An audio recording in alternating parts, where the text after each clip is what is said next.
I'm Pauli. I'm a mom, a wife, a pelvic floor physical therapist, and founder of No Kegels University.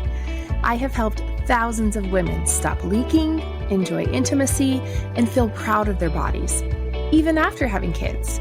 After years of listening to women wonder why no one talks about leaking, how they should properly recover after having a baby, and that pleasurable intimacy is possible, I started to get real frustrated because I believe that no mom or woman should struggle when there are answers. It became my mission to shed light on the lack of postpartum care and the lack of discussion on issues that relate to women and their health, even if they can be uncomfortable sometimes. It also became my mission to change the conversation on women's health, the pelvic floor, and more. Here we go. Episode 42. Should I keep exercising if I leak? I want to first tell you a story about a patient that I had in the very beginning of my career, and you'll know why I remember this story so clearly. So I had this patient come in and I asked her what her problems were and how I could best help. And she said, well, I am doing a lot of running and every once in a while my knee will give out and I'll fall and I will face plant.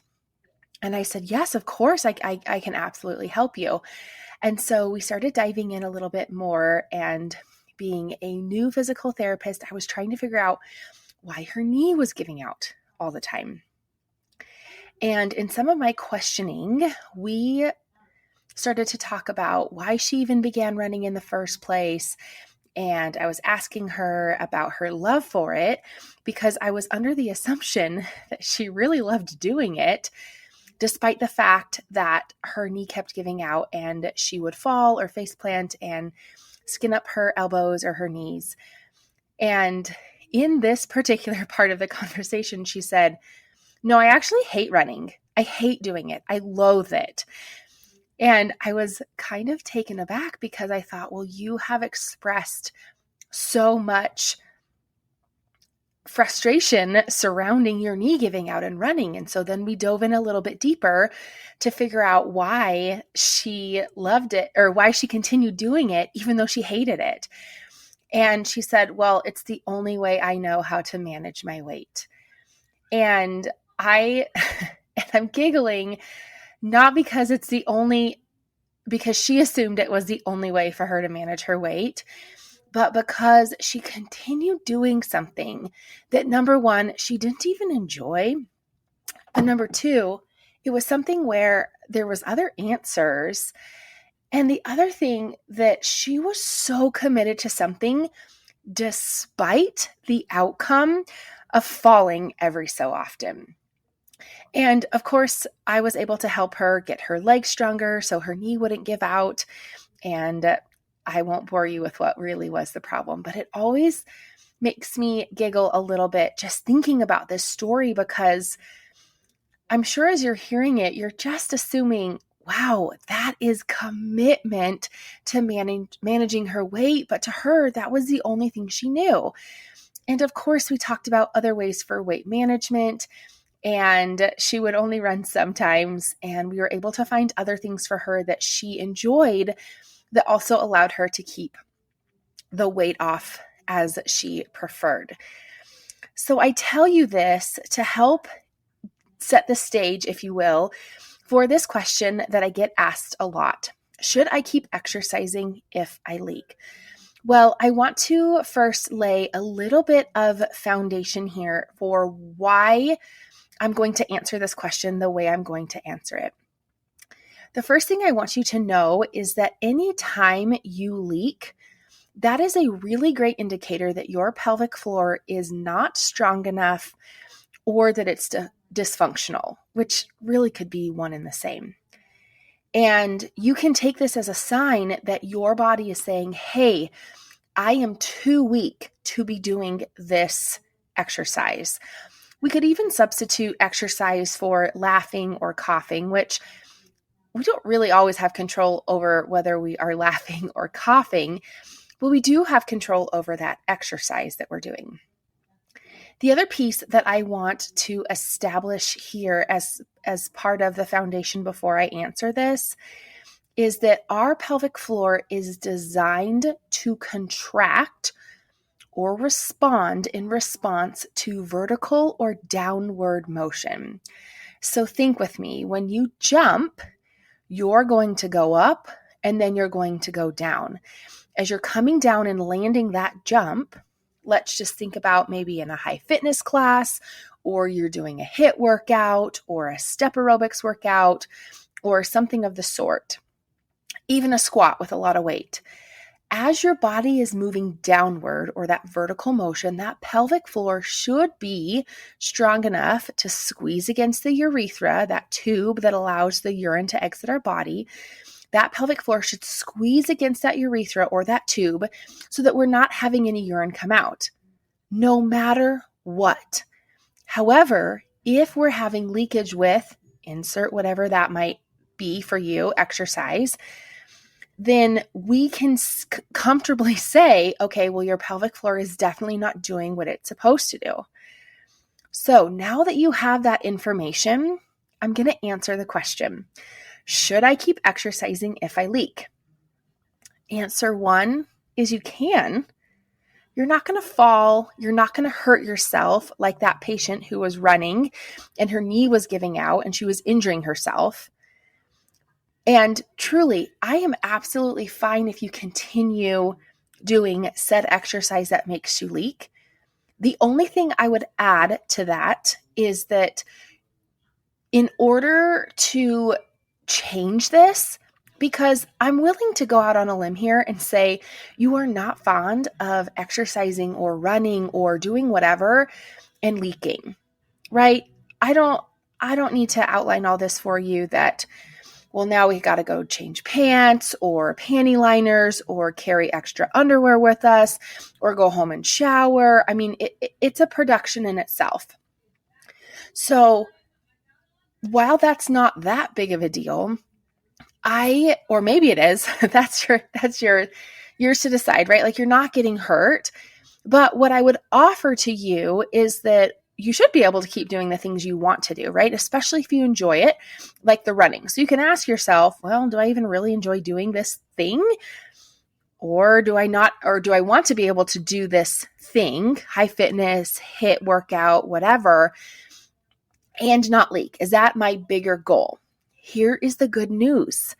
It is absolutely possible for you to do said exercise and not leak. And I'm even okay if you continue doing this exercise. But what I would offer to you is that you can strengthen that pelvic floor so that it's doing its job so that you can do said exercise and not leak, which I'll get into here in just a little bit. I want to quickly interrupt and tell you it's here. Bye Bye Leakage, the comprehensive program for pelvic floor strengthening. I recently updated it and I can't wait for you to join. I want you to stop doing Kegels and wondering if they're even working or if you're doing them right. You deserve to know how to effectively and successfully strengthen your pelvic floor, stop leaking when you cough, laugh, jump, sneeze, have pain-free intimacy, improve your energy, and feel proud of your body, even after having kids. Bye Bye Leakage is well worth over $3,000, but I'm offering it to you today for less than a quarter of that price. There are 12 sessions, and each session outlines the same programming that I have given to my patients in the clinic for the past 13 years, where thousands of women have gotten the results that you're only dreaming of. Each session is full of exercises, tips, tricks, and trainings. There's even roadmaps included in Bye Bye Leakage for pregnancy, postpartum, and prolapse. This program has been designed to give you a framework to last you a lifetime. I've also included 3 bonus programs just for you: End the Urgency, Trampoline Strong, and Diastasis Recti 101. You can get it in the show notes, on my website, or in the link in my bio on Instagram at BeyondTheV by Pauli. But that's what I would offer to you, that it's absolutely possible, and I am not one to say give it up. because I once had a patient come in and she said, okay, I leak when I do high fitness, and high fitness is the thing that gives me the most mental clarity throughout my day. And if you tell me to give it up, I am walking out of this office right now and I'm not paying you a cent for this conversation. And of course, I had to laugh because I thought, oh man, somebody has probably said this to her before. And that is so silly. And to me, that illustrates that there's not a great understanding of what that pelvic floor can do. No matter what your birth history was, no matter what anyone else said, your pelvic floor has a job to do. And if it's not doing it, meaning that you're leaking, there's something we can do about it. And so I was thankfully in a really great position to say, oh, I totally understand. You keep doing high fitness and we're going to get that pelvic floor strong in spite of you continuing to do high fitness. I'm not going to ask you to give it up. I'm not going to ask you to give up something that you love. So if you're in a very similar position, like, oh, yes, I would actually love to be able to do high fitness or run without leaking.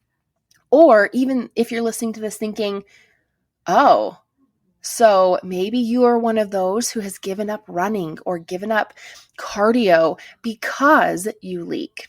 Great news. We can get that pelvic floor stronger. Now, my sisterly advice to the question, should I keep exercising if I leak, is I would actually lessen your effort so you aren't leaking during said exercise. And what I mean by this is if you're running, could you run for a shorter period of time? Could you run in intervals? Could you lessen your effort while running? Could you lessen your speed while running? I would really prefer you do this successfully. And when I say this, it could be running, it could be whatever exercise. And when I say successfully, what I mean is I would really prefer that you do whatever exercise that you're doing and not leak. Because without me getting too sciencey, we also start giving your body and your brain kind of permission for that pelvic floor not to do its job. And one of my goals and one of my jobs as a pelvic floor physical therapist and as a pelvic floor coach is to be able to help you allow and give opportunity to those muscles to do their job when they're supposed to do their job. So if we can create an opportunity for these muscles to do their job while you exercise, i.e. squeeze against the urethra so you're not leaking, then we now get the benefits of exercise, proper exercise for that pelvic floor, with it being successful without you leaking. And again, without getting too sciencey, that starts to create reminders to your nerves, to your brain to do the job that they're supposed to do. So I gave you an example as it relates to running, but whether you're doing cardio or a step aerobics class or a HIIT workout, when I say, oh yeah, just modify it, what I mean is lessen your effort, lessen how high you're jumping, lessen the weight. And really, the best way that you can think about this is think about your sweet grandma. If you asked her, or even your mother, I'm not sure the age gap there. My mom was a dancer, so she's always up to try anything. But think of your grandma. How would they attempt to do what you're doing if you invited them to do said exercise with you?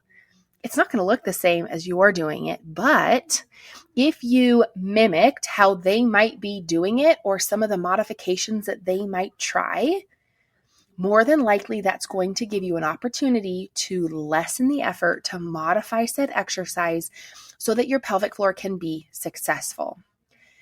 Now, I had mentioned this before when I said, yes, you can continue doing the exercise that's causing you to leak, but I want you to know that there is a way to continue to strengthen that pelvic floor, and that is to utilize my VAB3 method as it relates to strengthening. which I'll briefly run you through this, but there are other episodes of this podcast where I talk about this a little bit more in depth. And the VAB3 method is vertical, above, below, in all three planes. Vertical, which we hinted at already, the pelvic floor works in response to vertical motion, meaning that it contracts. So using vertical motion to our benefit is going to be a way that we can strengthen our pelvic floor. Above means anything, or I should say A for above, is anything happening above the pelvis. And the simplest way I can describe this is adding a reach overhead. And again, you can take a listen to previous episodes to glean a better understanding here. B for below is anytime we're in a standing position and our hip, knee, or ankle is working, because whatever the hip does or doesn't do decides what the pelvic floor does or doesn't do. And then 3 is all three planes, front to back, side to side, and diagonal or rotational. The pelvic floor is the only group of muscles in the body that has fibers that run in all three planes. So utilizing all three planes to encourage the fibers of the pelvic floor to work in all three planes is going to be to our benefit. So if you take any exercise and compare it to the VAB3 method, you're pulling at least 2 of the 4 components of the VAB3 method to constitute that as a pelvic floor strengthening exercise. Now, to continue forward here, you might feel like that that there's a fork in the road. I want you to ask yourself, what is my biggest goal? Do I want to be able to do said exercise without leaking? If that's your biggest goal and you want to do that quicker, I might run with my sisterly, no pun intended on the run. I might use my sisterly advice and say to lessen the effort so that you can start to build up that strength as well as utilizing the VAB3 method. Or if you are one that feels like your quality of life is best and doing height fitness is what gives you your mental clarity, then great, go ahead and do that, but be sure that you're utilizing that VAB3 method. For your homework, what I want you to consider is if you haven't yet, scheduled your pelvic floor's next step call with me. This is free. It's 15 minutes, and you and I come up with at least one strategy so that you know the actual next step that you and your pelvic floor need to do. The next that I would encourage you to do is, at the time of this recording, is Bye Bye Leakage is currently on sale using code SUMMER150. This is my signature course where I give you all the programming that I give my patients that is outlined in over 12 sessions. And really, this framework is one that you can refer back to over and over and over again. Be sure to check the show notes for more information. And remember, you're an heiress and a queen and everything in between. If you enjoyed this episode or even wondered if I can help you, check the show notes for more details. And to see what else I'm up to, follow me on the socials at BeyondTheV by Pauli. Because I'm changing the conversation on women's health, the pelvic floor, and more, I still need your help. Please subscribe, leave a review, and share with a friend or two. See you next week.